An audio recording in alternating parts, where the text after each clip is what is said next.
Hello my dear buddies, welcome back to cine to fans. இன்னைக்கு இந்த வீடியோவில் வந்து தக் லைஃப் அந்த படத்தோட ட்ரைலர் தான் பார்க்க போகிறோம். தக் லைஃப் நம்ம கமல்ஹாசன், எஸ்டிஆர் இவங்களோட நடிப்பில் மணிரத்னம் டைரக்ஷனில் உருவாகிற ஒரு படம். ஒரு பெரிய எதிர்பார்ப்பில் இருக்கக்கூடிய ஒரு படம். தமிழ் சினிமா ரசிகர்கள் எல்லாருமே பயங்கரமாக எதிர்பார்த்து வெயிட் பண்ணிட்டு இருக்கிற ஒரு படத்தோட ட்ரைலர் தான் பார்க்க போகிறோம். நானுமே எதிர்பார்த்துட்டு இருந்தேன், அதை டக்குன்னு பண்ண முடியல. வாங்க இப்போ பார்த்துட்டு வந்துடுவோம். Wow.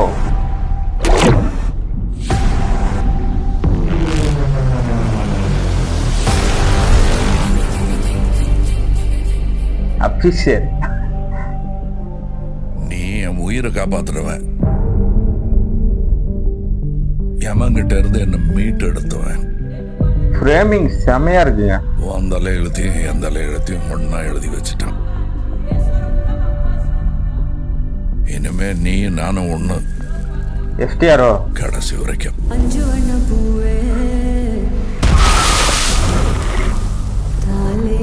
நான் 8 அடி பாஞ்சா நீ 18 16.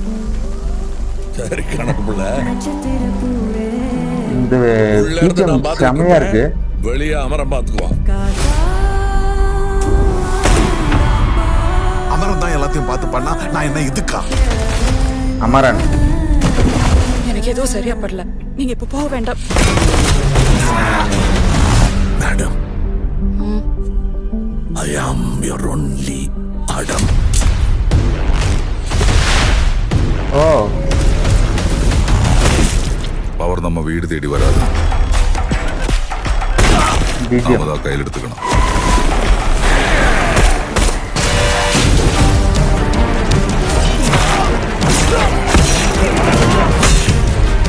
Fight sequence fine.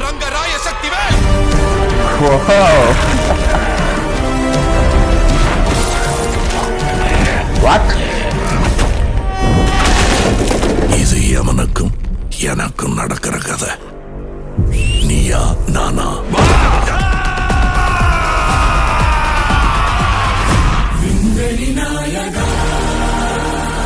போட்டாங்கல்ல. Finally trailer பார்த்தாச்சு. ட்ரைலரில் அந்த விண்வெளி நாயகா அந்த சவுண்ட் வந்து இன்னுமே லேயர்ஸ் ஆட் பண்ணி செம்மையாக இருந்தது. இது மாதிரி கோரஸாக சொல்கிற மாதிரி செம்மையாக பண்ணியிருந்தாங்க. ஸோ ட்ரைலரோட ஸ்டார்டிங் கட்லேருந்தே அந்த எக்ஸைட்மெண்ட்டை கொண்டு வந்துட்டாங்க. That is Mani Ratnam. ஸோ ஸ்டார்டிங்கே அந்த டெசர்ட்டு, ஸ்னோ, அப்புறம் சிட்டி, இந்த மாதிரி அந்த 3 கட்லேயுமே வந்து அவர் எப்படிப்பட்ட ஒரு படத்தை அவர் எடுத்திருக்காரு அப்படிங்கிறது வந்து அங்கேயே டெலிவரி பண்ணிட்டாரு. அந்த சிட்டியை காட்டும் போது ஒரே ஒரு பறவை மட்டும் அப்படி பறக்கிறது வந்து அது அவ்வளோ அழகாக இருந்தது. மெயினாக அந்த ஸ்னோ ஷாட்லாம், ஸ்னோவில் வர எல்லா ஃப்ரேமிங்கும் செம்மையாக இருந்தது. வேற லெவல் பண்ணியிருக்காரு. மெயின் வந்து எஸ்டிஆருக்கும் கமல் சாருக்கும் ஃபைட்டு அப்படிங்கிறது வந்து நான் எதிர்பார்க்கலைங்க, கொஞ்சம் கூட எதிர்பார்க்கல. ட்ரைலரோட பாதிக்கு அப்புறம் தான் நமக்கு அந்த விஷயமே ரிவீல் ஆகுது. பாதி வரைக்கும் அவங்க 2 பேரும் தான் ஒன்றா சேர்ந்து ஏதோ பண்ண போகிறாங்க அப்படிங்கிற மாதிரி கொண்டு போயிட்டு கடைசியில் அவங்க 2 பேருக்குமே ஃபைட்டுங்கிறது வந்து தெரிச்சிட்டாங்க நான். ஸோ படம் வந்து ஒரு 2 கேரக்டர்ஸ் அந்த அந்த குட்டி பையனாக கட்டுறாங்கல்ல, அதுதான் எஸ்டிஆர்னு நினைக்கிறேன். ஸோ அப்படி அங்கே 2 பேரும் அப்படி பில்ட் ஆகிட்டு எந்த ஒரு பாயிண்ட்ல வந்து அவங்க 2 பேரும் ஃபைட் பண்ணுறாங்க அப்படிங்கிற மாதிரியான ஸ்டோரி. ஸோ இதில் வந்து மற்ற கேரக்டர்ஸ் எல்லாம் உள்ள ஒரு மாதிரி ப்ளே பண்ணோம். இன்னொன்று மெயினாக பார்த்தீங்கன்னா அந்த ஜோர்ஜி ஜார்ஜ் அவருடைய கேரக்டர் வந்து ஒரு நல்ல கேரக்டராக இருக்கும்ன்றது மாதிரி இருக்குது.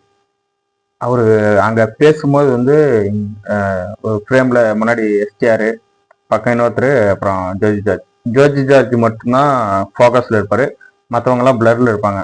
அது செமையாக இருந்தது. அந்த 1 by 1 அப்படி காட்டுறது வந்து வேற லெவல் பண்ணியிருந்தாங்க. எனக்கு செம்ம எக்ஸைட்மெண்ட்டாக இருக்குது. ஜூன் 5 படம் செம சம்பவம் பண்ண போகுது தமிழ் சினிமாவில் அப்படிங்கிற மாதிரி நான் எதிர்பார்க்குறேன். த்ரிஷாவோட கேரக்டர் ரொம்ப என்ன சர்ப்ரைஸ் பண்ணதுங்க. அவன் த்ரிஷா வந்து எஸ்டிஆருக்கு தான் ஜோடி அப்படிங்கிற மாதிரி நினச்சிட்டு இருந்தேன். ஆனால் பார்த்தா அங்கே தலைவன் அன்றும் இன்றும் என்றும் காதல் மன்னன் அப்படி ஒன்று பண்ணியிருக்காரு. ஸோ செமையாக இருந்தது. எல்லாருடைய கேரக்டர் அசோக் செல்வன் வந்து போலீஸாக சும்மா ஒரே ஒரு ஷாட், அதுவும் பெருசாக அதுவும் வரல, டக்குன்னு அப்படி வந்துட்டு போயிட்டாரு. அவருடைய ரோல் எப்படி என்ன பண்ண போகுதுன்றதை பார்க்கணும். எல்லாம் பற்றியும் பேசிட்டேன்னு நினைக்கிறேன். மெயினாக இந்த ட்ரைலர் படம் பெருசாக பேச போகிறது எதுனா சினிமோட்டோகிராஃபி தான். ஸோ சினிமோட்டோகிராஃபி ஒர்க்கு வந்து 100% இல்லைங்க, 200% கொடுத்துருக்காங்க. வெறித்தனம் பண்ணியிருக்காங்க. அது ஃப்ரேம் பை ஃப்ரேம் வந்து செம்மையாக இருக்குது. அந்த ஃபைட் சீக்வன்ஸ், கமல்ஹாசன் அவருடைய ஃபைட் சீக்வன்ஸ் வந்து நல்லா பேசப்படும்னு நினைக்கிறேன். அங்கே எஸ்டிஆர் வந்து இங்கே நான் தான் ரங்கராய சக்திவேல் அப்படிங்கும் போது அந்த பின்னாடி ஒரு லைட்டிங் ஒன்று பண்ணியிருப்பாங்க. ஒர்க்கு வெறித்தனமாக இருந்தது. அவரோட அந்த கை ஆக்ஷனுக்கு தகுந்த மாதிரி அந்த லைட் வந்து பிளிங்க் ஆகிறது வந்து பார்க்க அவ்வளோ அருமையாக இருந்தது. மொத்தமாகவே இந்த ட்ரைலர் முழுசுமே பார்த்தீங்கன்னா லைட்டிங்கில் வந்து நல்லா பண்ணியிருக்காங்க. அந்த ஸ்னோ ஷாட்டுக்கும் இந்த சிட்டிக்குள்ளே இருக்கிற எல்லாத்துக்குமே வந்து அந்த லைட்டிங் வந்து பேக்ரவுண்டில் வந்து செமையாக அது ஒரு ரோல் ப்ளே பண்ணுது மொத்த ட்ரைலர்லுமே. ஸோ அதெல்லாம் மொத்தமாக பார்க்கும்போது நமக்கு விஷுவல் ட்ரீட்டாக இருக்கும் தியேட்டரில் அப்படிங்கிறது மட்டும் ஷுவராக இருக்குது. கண்டிப்பாக இது ஷுவர் ஷாட் படம் வந்து பிளாக் பஸ்டர் ஆக போகுது, நீங்கள் நோட் பண்ணி வச்சுக்கோங்க. அவ்வளோதான். இதுக்கப்புறம் வந்து நமக்கு அந்த ஸ்டோரியுமே கொஞ்சம் ரிவீல் ஆயிடுச்சு. அந்த ஸ்க்ரீன் பிளே இதை வச்சு அவங்க எப்படி ப்ளே பண்ணி நமக்கு படமாக டெலிவரி பண்ண போகிறாங்க, அதை பொறுத்து தான் இருக்குது. So peak Mani Ratnam, peak Kamal Haasan, peak A R Rahman அப்படின்னு சொல்லலாம். ஏன்னா அப்படி இருக்கு இந்த ஒரு படம். இதுதான் மணிரத்னம். என்னதான் வந்து பொன்னியின் செல்வன் 1 வந்து பெருசாக பிளாக் பஸ்டர் ஆனாலும் பொன்னியின் செல்வன் 2ல கொஞ்சம் மிக்சட் ரிவ்யூஸ் தான் வந்தது. ஆனால் இதில் வந்து மணிரத்னம் யாருன்றதை ப்ரூவ் பண்ணுவார். இதுதான் மணிரத்னம் அப்படிங்கிற மாதிரி அப்படி இருக்கணும். ஸோ அவ்வளோதான். ட்ரைலர் பார்த்தாச்சு. ரொம்ப வெயிட் பண்ணிட்டு இருந்த ட்ரைலர் பார்த்தாச்சு. செமையாக இருக்குது. வெயிட் பண்ணி பார்ப்போம் படமாக எப்படி நமக்கு டெலிவரி பண்ணி எப்படி இந்த படத்தோட ரிசல்ட் எப்படி வரப்போகுதுங்கிறது மக்கள் நம்ம தான் முடிவு பண்ணணும். ஸோ பாசிட்டிவாக பண்ணுவோம்.